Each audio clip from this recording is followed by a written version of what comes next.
Hi, boys and girls. I'm here to read the next chapter of the Trumpet of the Swan with you. We're looking at chapter 16, Philadelphia. I know that the last chapter, Lewis stayed at the Ritz for room service and started working for the Swan boats in Boston, if you'll remember. In this chapter, it says Lewis worked all the last week of September for the Swan boatman in the public gardens in Boston.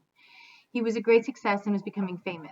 On Saturday, the boatman paid him $100 in cash, which Lewis placed carefully in his money bag. The boatman, after paying the first night's bill at the Ritz-Carlton Hotel, decided to let Lewis sleep on the lake instead of in the hotel, and this suited Lewis better.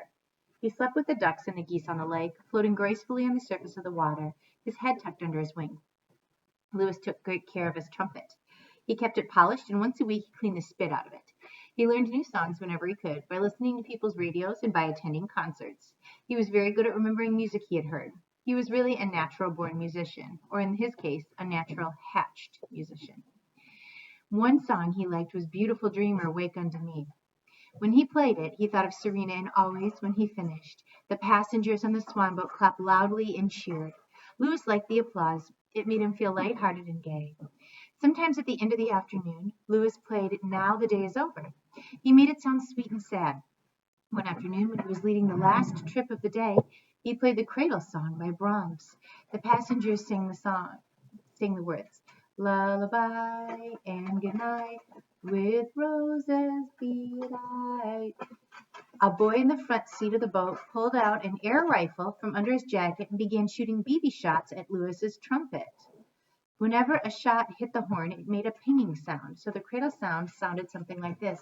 Lullaby, ping, and good night, ping, with roses be dyed, ping. The children on the boat roared with laughter when they heard this, but the grown-up passengers were angry. One of them seized the boy's rifle. Another went home that night and wrote a letter to the Boston Globe urging stronger gun control. That's right.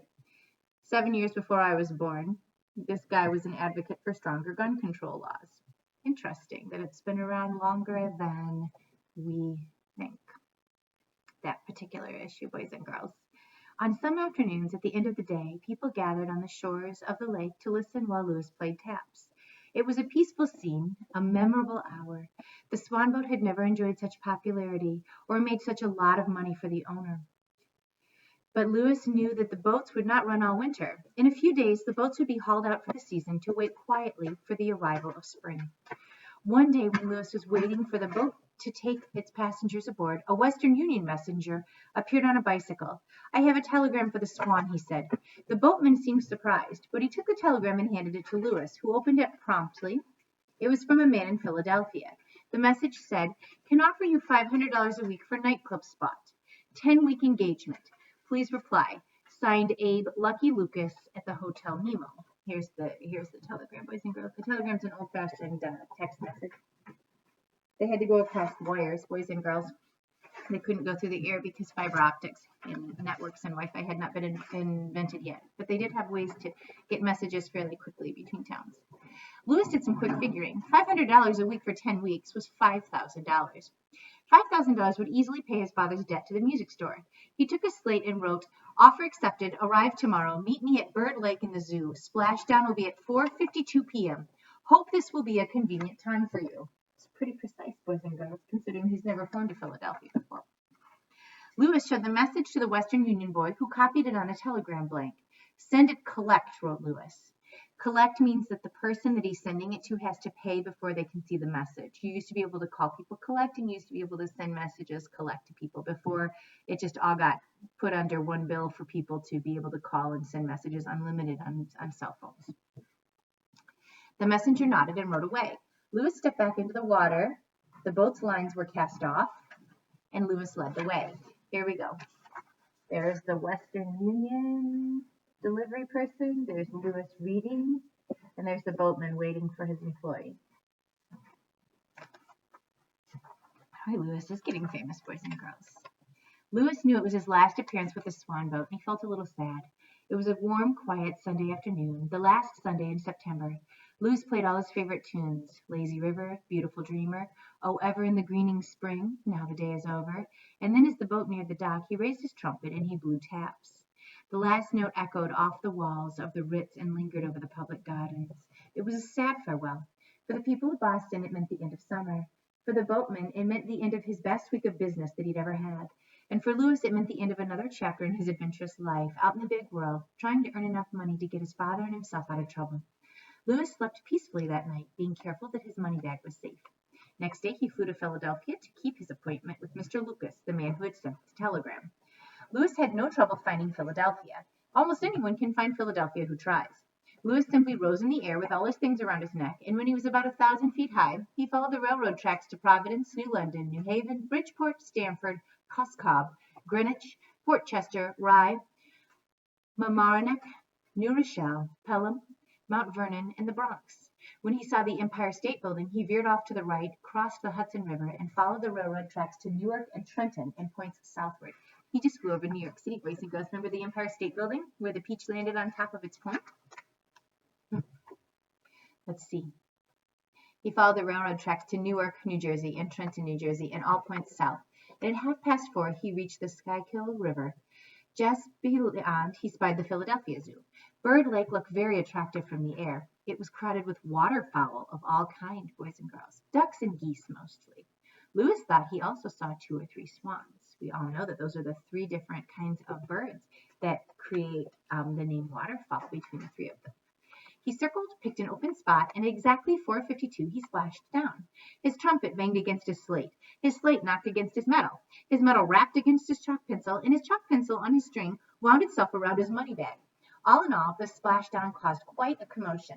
The ducks and geese were not expecting anything like this to happen. A big white trumpeter swan dropping down out of the sky, loaded with personal possessions. Louis paid no attention to the other birds. He had a date to keep. He saw a man leaning on the wide railing in front of the birdhouse. The man had on a purple suit and wore a Tyrolean hat. His face looked shrewd and wise, as though he knew a great many things, many of them not worth knowing. So he was very important, and he thought he knew a lot of stuff, but he didn't know stuff that was worth knowing, huh? That's Lewis's opinion. There's the Tyrolean hat, and Sue's in black and white. You can see that it would be lovely in purple, wouldn't it? I don't know about you, but my grandpa has worn a Tyrolean hat before. I didn't know they were called Tyrolean hats. I just thought of it as the hat that grandpa wears. Let's see. That must be Lucky Lucas, thought Louis. He swam over quickly. "Hello," he said through his trumpet. "My pleasure," replied Mr. Lucas. "You are right on time. The splashdown was sensational. Welcome to the Philadelphia Zoo, which crawls with rare mammals, birds, reptiles, amphibians, and fish, including sharks, rays, and other fish-like vertebrates. Watch out for wild animals. This place is replete with them. Snakes, zebras, monkeys, elephants, lions, tigers, wolves, foxes, bears, hippos, rhinos, woodchucks, skunks, hawks, and owls. I seldom come here. My work confines me to the throbbing heart of the city, among the money changers. I am under great pressure from my work. How was your trip from Boston?" "Smooth," wrote Louis on his slate. "I made good time. What about my job?" "A happy question," replied Mr. Lucas. "The job will start on October 15th. The contract has been finalized. Your place of employment is a nightclub of great renown across the river, a place of high fashion and low prices, a jumpy joint." Let's translate some of what Lucky Lucas is saying, because he's speaking in a language that's a little bit unfamiliar. He said that he has to stay in the throbbing heart of the city among the money changers, which means, I believe, that if he stays in the heart of the city, he probably stays where most people live, which is probably by the restaurants and the nightclubs and the stores and all the apartments where people go. And he also said that his place of employment is a nightclub of great renown, very high fashion and very low prices, which means that it's probably a great place to go, because if people are all dressed up but the prices aren't too expensive, then a lot of people probably want to go there. So maybe renown means a great place to be. Boys and girls, he continues talking to Louis and says, "You will be called upon to make appearances each evening except Sunday and play your trumpet for the happy customers. Once in a while you can join a jazz group. Louis the Swan on trumpet. The pay is very good. My spirits are lifted by thinking about the pay. Wealth and happiness are around the corner for Louis the Swan and Lucky Louis, the great of heart. My agent's fee is 10%, a mere bagatelle. Well, I don't know what a bagatelle is, but we'll keep reading. How do I get to the nightclub? Asked Louis, who only understood about half of what Mr. Lucas was saying. I can relate. In a taxicab, replied Mr. Lucas. Be at the north entrance of the zoo, Girard Avenue and 34th Street at 9 o'clock on the evening of October 15th, a night that will live in memory. A cab will await your pleasure and will transport you to the club. The driver is a friend of mine. He, too, is under pressure from his work. Who's going to pay for the cab? Louis asked on his slate. I am, replied Mr. Lucas. Lucky Lucas, the generous of heart, pays for the cab for Louis the Swan. And by the way, I see that you are wearing a money bag, and it is plump with moolah. I suggest, from the kindness of my great heart, that you turn this money bag over to me for safekeeping during your stay in Philadelphia, a place of many thieves and pickpockets. No, thank you, wrote Louis. We'll keep money bag myself. Very well, said Mr. Lucas. And now there's one other small matter I must bring to your attention. Most of the birds that swim on this luxury lagoon have undergone surgery. Candor compels me to tell you that the tip of one wing is usually removed by the management. It's a painless operation, popular with zoos the world over. Pinioned is the word for it, I believe. It detains the water bird and prevents him from leaving the narrow confines of this public park and rising into the air. Because when one wing is shorter than the other, the balance of the bird is upset. His attempt to take off will be crowned with failure. In short, he can't fly. Sensing in advance the revulsion you would feel toward having the tip of one of your powerful wings removed, I approached the man in charge of birds and laid before him a proposition. That's a deal, boys and girls. He has agreed not to clip your wing. It's arranged. He's a man of honor. Your freedom of movement is assured. You will not be pinioned. But in return for this so great favor on the part of the management of the Philadelphia Zoo, you are to give a free concert at the lake here every Sunday afternoon for the people of Philadelphia, the pleasantry, who come here to refresh themselves. Is it a deal? Yes, wrote Louis. We'll give Sunday concert. Good, said Mr. Lucas. Farewell for the nonce. Be at the north entrance at 9, October 15. A cab will await you. Play well, sweet Swan. You will be the finest thing that's happened to Philadelphia since the Constitutional Convention of 1787. Louis didn't really understand this, but he nodded goodbye to Mr. Lucas and swam off toward the island in the center of the lake. There he stepped ashore, straightened his things, preened his feathers, and rested. He was not sure he was going to like his new job. He was not sure he liked Mr. Lucas. I'm not sure I like Mr. Lucas either, are you? He speaks really confusingly, a little bit like Lucas's dad, but I don't know if he cares about, or Louis's dad. I don't know if he cares about Louis the way that Louis's dad does. How could you if you're not their parent? Then he stepped ashore, straightened his things. Oh, I'm sorry, I already read that part.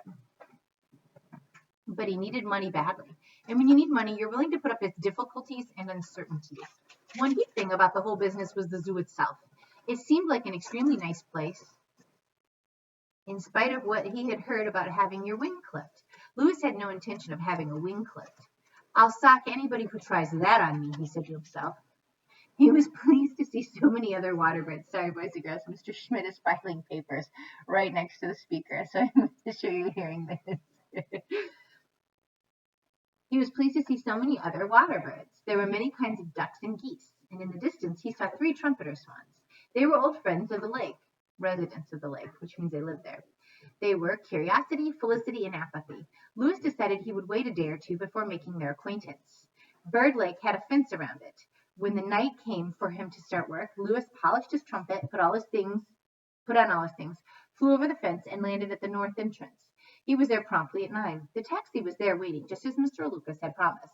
Louis got in and was driven away to his new job. The next chapter is called Serena, and as you can see, there's a picture of Louis playing in a nightclub. And my favorite part, I think, is the fact that Louis is playing in sunglasses, because even though it's a dark nightclub, he is a jazz musician, and often jazz musicians kind of dress like they're pretty cool.